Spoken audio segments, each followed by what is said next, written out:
Good morning. तो electric supply company में हम लोग सेकेंड पार्ट स्टार्ट कर रहे हैं। इसमें सीखेंगे डेप्रिसिएशन कैलकुलेशन। सेकेंड पार्ट में डेप्रिसिएशन रूल एज पर electric supply central electricity regulatory commission 2009। 2009 में अमेंडमेंट आया, इससे पहले 2004 में भी था। तो सेंट्रल इलेक्ट्रिसिटी रेगुलेटरी कमीशन का 2009 के हिसाब से क्या रूल्स है वो हम लोग सीखेंगे। तो रूल्स है, एक तो हो गया depreciation is calculated on SLM straight line method. ठीक है, रिड्यूसिंग बैलेंस मेथड फॉलो नहीं होगा, मतलब इसमें ओरिजिनल कॉस्ट देखना होता है। डिप्रिसिएशन बेस करके WDP नहीं देखोगे। सेकेंड पॉइंट, और रेट ऑफ डिप्रिसिएशन प्रिस्क्राइब कर दिया, उसके हिसाब से लेना होगा। अगेन फिर डिप्रिसिएशन जो कैलकुलेशन करोगे on average cost of assets at average rate. ये जो average rate, weighted average rate. तो डिप्रिसिएशन कैलकुलेशन करेंगे, उसमें एवरेज कॉस्ट ऑफ एसेट्स पे करोगे और एवरेज रेट से करोगे। तो इसमें दो चीज़ देखना है। एवरेज कॉस्ट कैसे होगा? Average cost equal to opening cost plus closing cost divide by 2। ठीक है, opening cost plus closing cost divide by 2 is equal to क्या हो गया आपका? Closing cost. ना क्लोजिंग कॉस्ट कैसे है? Closing cost equal to opening cost plus addition during this year. Opening मान लो 5 लाख था, एडिशन 2 लाख, तो क्लोजिंग कितना हो जाएगा? 7 लाख। अब बोलो एवरेज क्या आएगा? Opening 5 lakh plus closing 7 lakh by 2, 5 plus 7 12 lakh by 2 6 lakh हो जाएगा। ओके, और एवरेज रेट मतलब weighted average rate and that is equal to total depreciation on depreciable assets for the year। एक ईयर में इस बिजनेस में जितना सारे एसेट्स है, सारा एसेट्स का डिप्रिसिएशन कितना है, divide by total cost of assets. सारा एसेट्स का टोटल कॉस्ट कितना, इनटू 100 करोगे, आएगा एवरेज रेट ऑफ डिप्रिसिएशन। ठीक है, क्योंकि स्ट्रेट लाइन है तो कॉस्ट ही देखा जाएगा ना। तो एक पर्टिकुलर ईयर में टोटल डिप्रिसिएशन कितना हो रहा है, जितना डिप्रिसिबल एसेट्स है, मशीनरी, फर्नीचर, आपका गियर, फिर आपका ट्रांसफॉर्मर, मीटर, सबका डिप्रिसिएशन कितना हो रहा है देख लो, डिवाइड बाय सब एसेट्स का कॉस्ट कितना था, इनटू 100 एवरेज रेट। क्वेश्चन में आप लोग को ये दे दिया जाएगा। ठीक है ना, एवरेज रेट दे दिया जाएगा, एवरेज कॉस्ट फाइंड करोगे, डिप्रिसिएशन आएगा। नेक्स्ट पॉइंट हो रहा है, मैक्सिमम एक साल में depreciation 90% of cost of asset charge हो सकता है। Maximum depreciation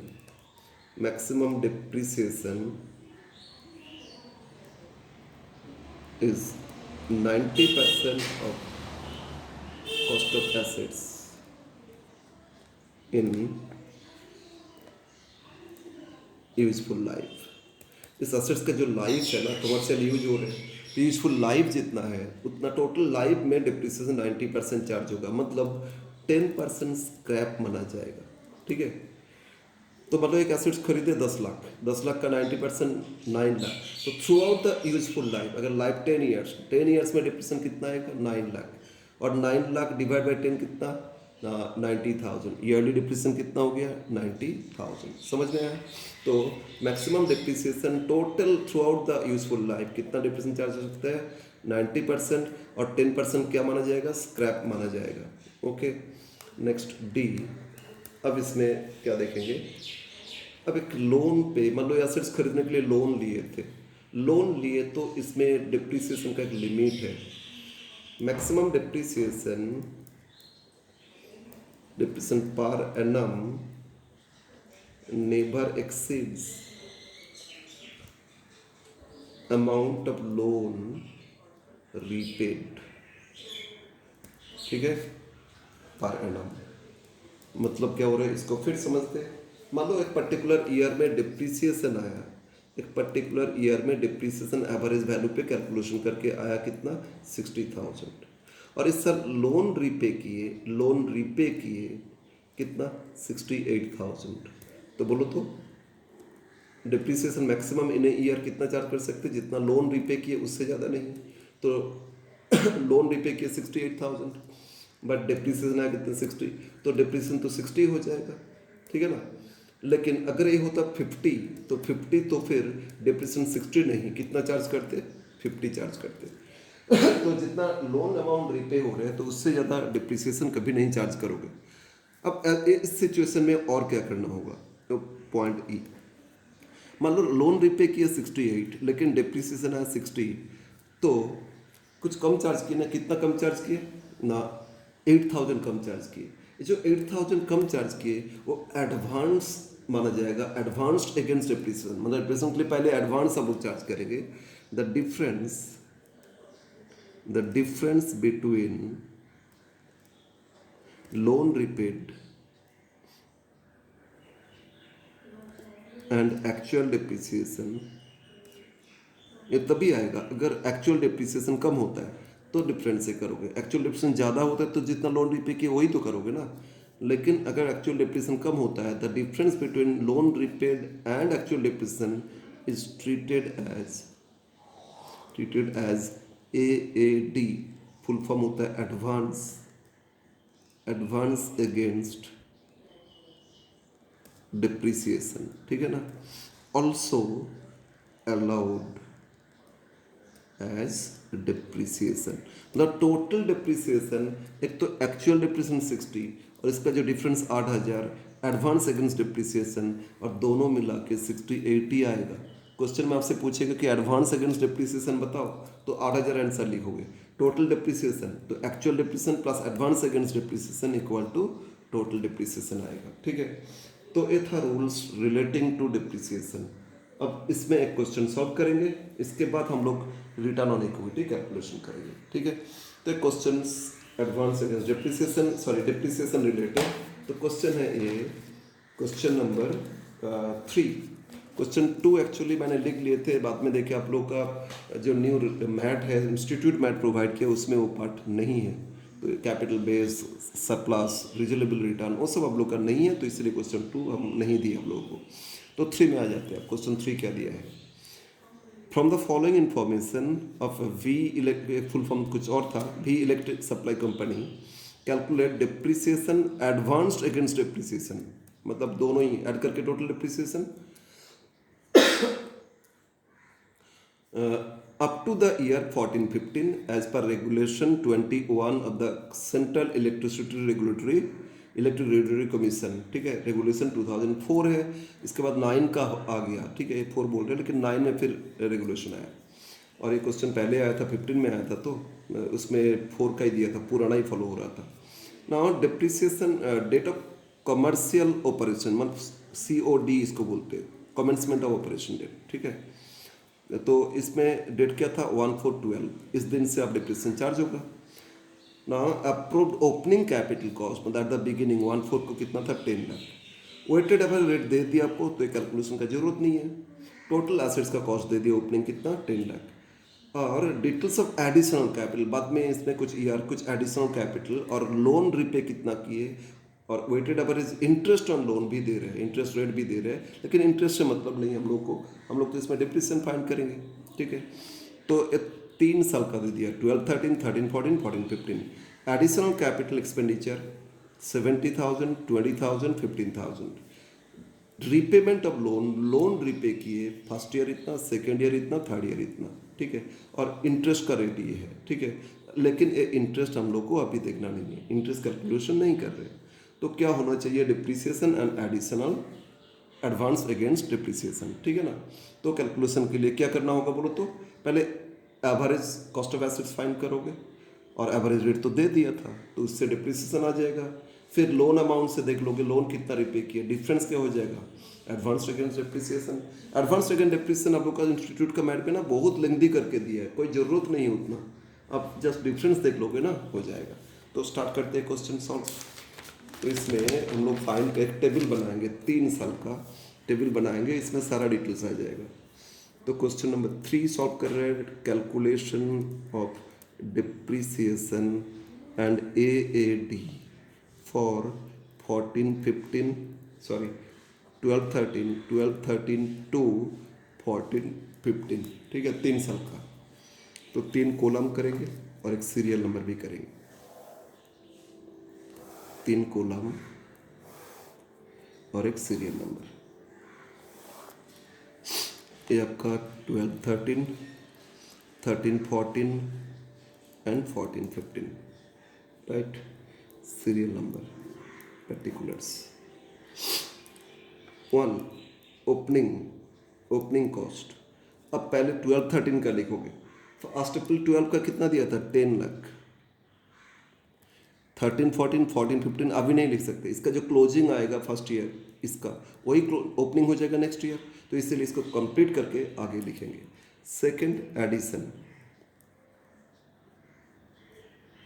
additional capital cost, capital expenditure, ठीक है, ये एडिशन में लिख सकते हो। देखो एडिशनल कैपिटल एक्सपेंडिचर कितना दिया, 70 20 15। फर्स्ट ईयर में कितना, 70,000। सेकेंड ईयर में कितना, 20,000, और इसमें कितना, 15,000। तो third closing equal to 1 + 2, opening plus addition, सही तो होता है। तो 10,70,000, ये हो गया 10,70,000। अब बोलो ये 1070 सेकेंड ईयर ओपनिंग हो जाएगा, तो 1070 यहाँ ओपनिंग आ गया, 1070 20, तो ये हो गया 1090, ठीक है ना। अब ये 1090 फिर नेक्स्ट ईयर हो जाएगा 1090, और 10,90,000 प्लस 15,000, तो 11,05,000, 11,05,000, ठीक है। तो ये ओपनिंग और एक क्लोजिंग हो गया। तो fourth average cost of assets क्या होता है, ओपनिंग प्लस क्लोजिंग बाई 2, तो 1 + 3 divide by 2, serial number 1 + serial number 3 divide by 2। तो कैलकुलेशन करना है, 10 lakh plus 10 lakh 70, 20 lakh 70, 2070 divide by 2, ये होता है आपका 2070 डिवाइड बाई 2, ये होता है आपका 10,35,000, 10,35,000 प्लस 1070 प्लस 1090 जितना आया डिवाइड बाई 2, ये हो जाएगा 10,80,000, और 1090 प्लस 11,05 डिवाइड बाई 2, ये हो गया आपका 10,97,500। क्या मिला आप लोग को, एवरेज कॉस्ट आ गया। एवरेज कॉस्ट और एवरेज रेट चाहिए। Fifth average rate of depreciation, ठीक है ना। एवरेज रेट देखो क्या दिया था, rate of depreciation weighted average rate दे ही दिया है, वेटेड एवरेज रेट चाहिए, दे दिया कितना 5.2%, 5.2%, 5.2%, ठीक है। तो इसमें रेट चेंज हो सकता है, आपको डिफरेंट रेट दे सकता है, तो but here it is constant, तो सभी ईयर में 5.2% कर लिए। तो 6 डिप्रिसिएशन इक्वल टू 4 × 5, तो 4 × 5, इस जो परसेंटेज है वो परसेंटेज कर लोगे, ठीक है ना।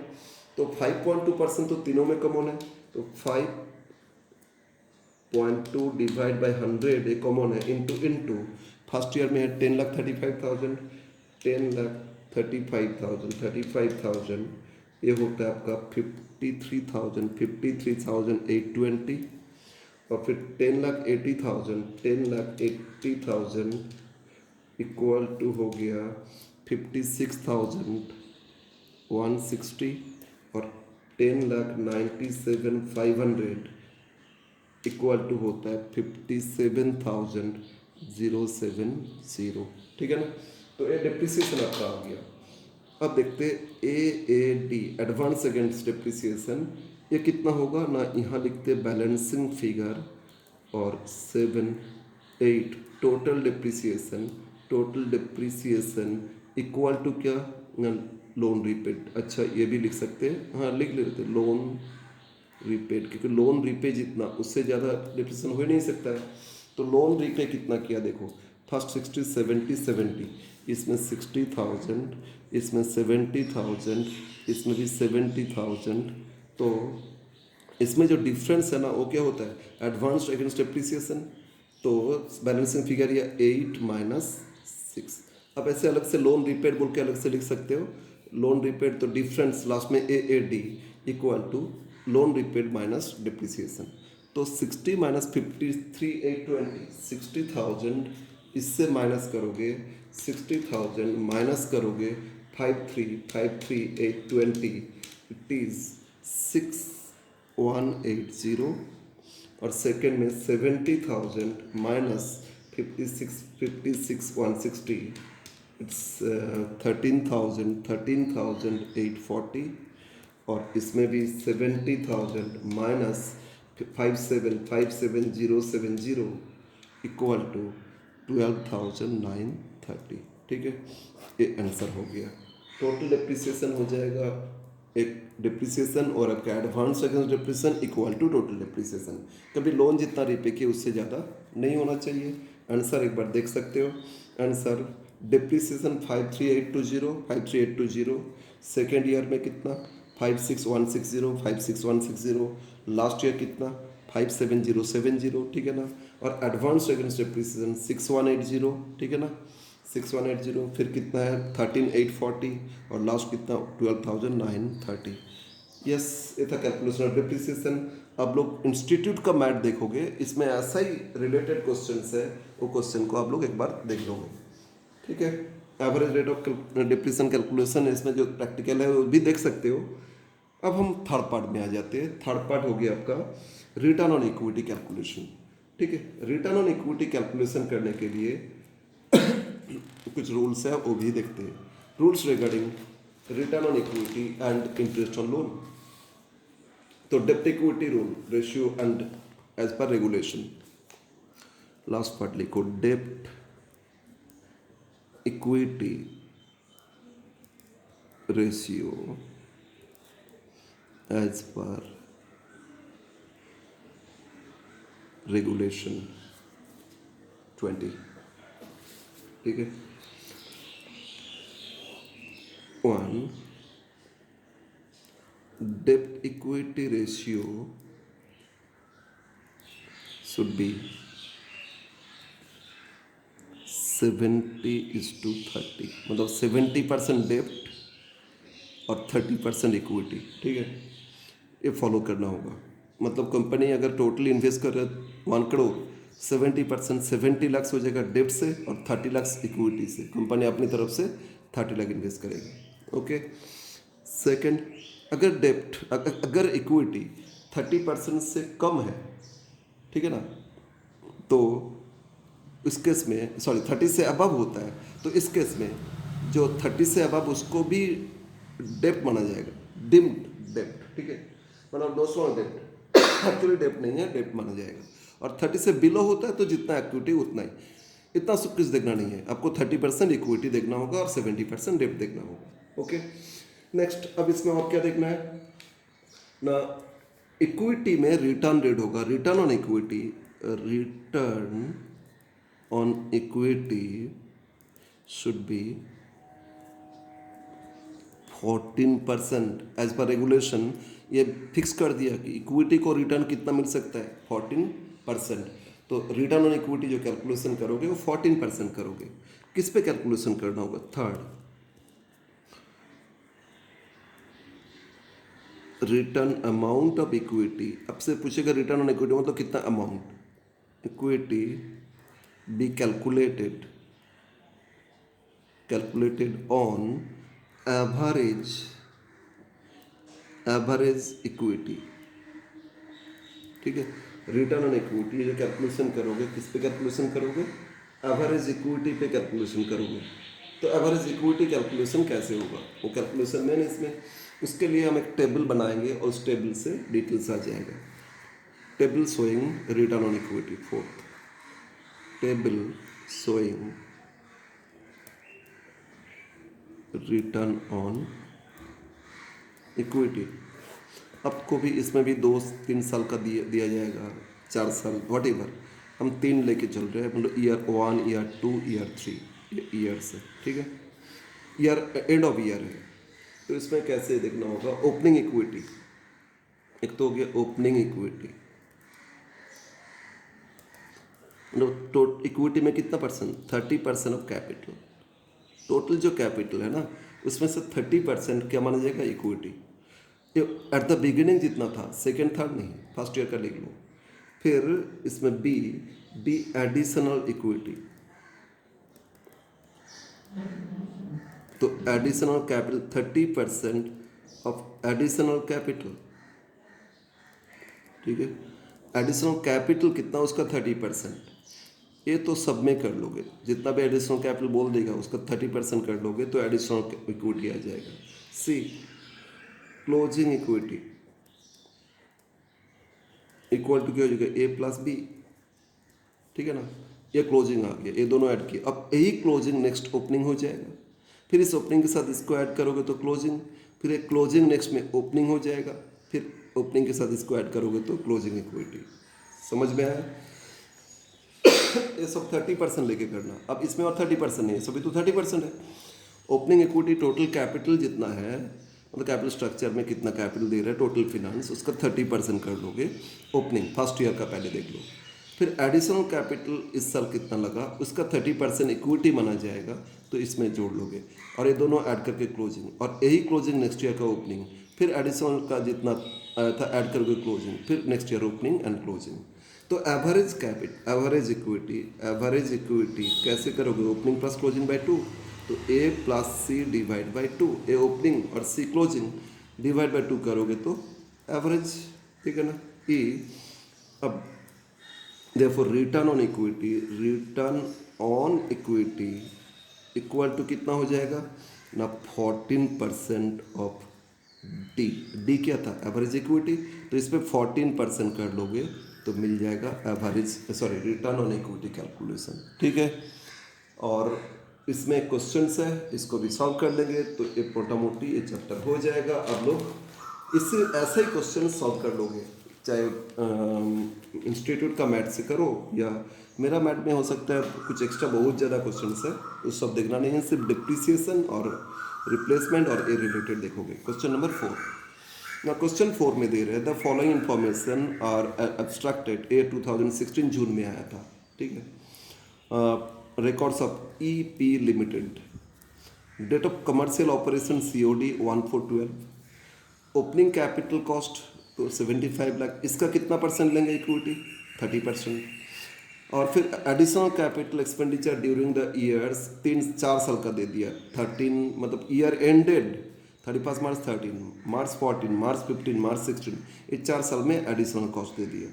You are required to calculate return on equity for a 4 साल का एज पर regulation 21 of the central electricity regulatory commission regulation 2004 का दे रहे हैं इसमें, ठीक है। रिटर्न ऑन इक्विटी कितना, ये आंसर है, ठीक है। तो आप क्या करोगे, क्लोजिंग फाइंड करोगे, एवरेज फाइंड करोगे, और 14% बोले थे ना, 14% कर लोगे, आ जाएगा।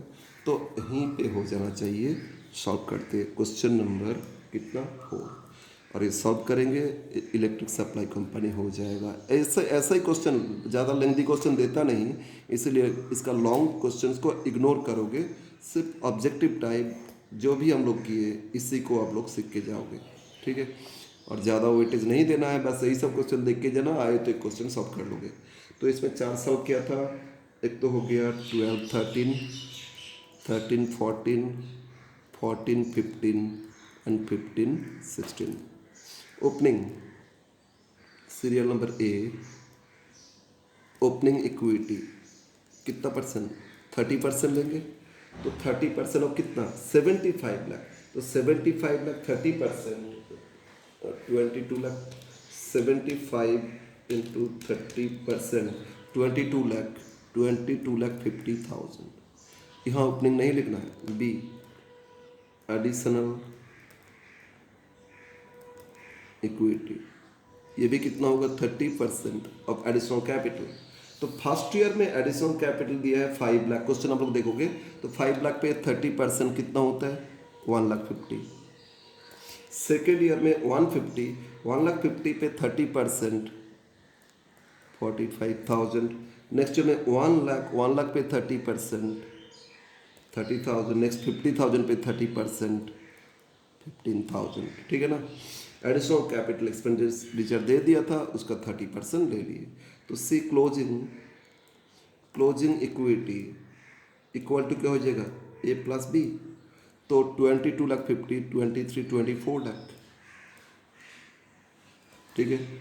और ये 24 लाख नेक्स्ट ओपनिंग हो जाएगा, ये 24 लाख प्लस 45,000, तो 24,45,000। इधर फिर हो गया 24,45,000 प्लस 30 ऐड करोगे तो 24,75,000। और ये 24,75,000 के साथ फिर 15 ऐड करोगे तो 24,90,000। समझ में आया। पहले फर्स्ट सिर्फ इसका ओपनिंग लिखोगे, फिर एडिशनल सबका लिख लेना। ओपनिंग के साथ एडिशन ऐड करोगे, क्लोजिंग आ जाएगा। यही क्लोजिंग नेक्स्ट के लिए ओपनिंग हो गया, फिर क्लोजिंग आ गया, नेक्स्ट ओपनिंग हो गया। इस तरह सबका फाइंड कर लोगे। D average equity. Average equity क्या हो जाएगा ओपनिंग प्लस क्लोजिंग बाई 2, मतलब ए प्लस सी डिवाइड बाई 2। तो 0.5 इंटू एवरेज, अच्छा दोनों को ऐड करने से ऐड करके क्या करेंगे 2 से डिवाइड करेंगे। 2250 2250 प्लस 24 डिवाइड बाई 2, ये होता है 23,25,000। फिर 24 प्लस 2445 2445 डिवाइड बाई 2, ये हो गया आपका 24,22,500। फिर 2445 प्लस 2475 डिवाइड बाई 2, ये हो गया 2460। फिर 2475 प्लस 2490 डिवाइड बाई 2, ये हो गया आपका 24,82,500, ठीक है ना। एवरेज आ गया। तो ई रिटर्न ऑन इक्विटी, तो क्या करोगे जो एवरेज इक्विटी उस पर 14%, तो 14% ऑफ डी, ठीक है ना। तो डी जितना है 14%, 14/100 इंटू फर्स्ट ईयर में कितना है 25,000 is equal to 3,25,500 plus second year में 24,22,500, ये होता है 3,39,150। फिर 24,60,000, ये होता है 3,44,400। और फिर 24,82,500, ये होता है 3,47,550, ठीक है। कैलकुलेशन कंप्लीट हो गया। इसको आप लोग कंप्लीट कर लोगे। एक बार आंसर चेक करते देखते क्या आ रहा है। रिटर्न ऑन इक्विटी 12/13 3,25,500 3,25,500, ठीक है ना। सेकेंड ईयर कितना 3,39,150 3,39,150। थर्ड कितना 3,44,400 3,44,400। लास्ट ईयर कितना 3,47,550 3,47,550। एकदम ईजी है। इस तरह क्वेश्चन मैथ इंस्टीट्यूट का स्टडी मैट में देखोगे और ये चैप्टर भी हो जाएगा। नेक्स्ट हम एक और चैप्टर, अब इलेक्ट्रिक सप्लाई कंपनी हो गया, बैंकिंग कंपनी हो गया, इंश्योरेंस कंपनी अभी नहीं करेंगे, कुछ इंड एस करेंगे। और फिर फाइनल अकाउंट क्या करें, फाइनल अकाउंट बाद में देखा जाएगा। तो अभी इसको आप लोग कंप्लीट कर लेना।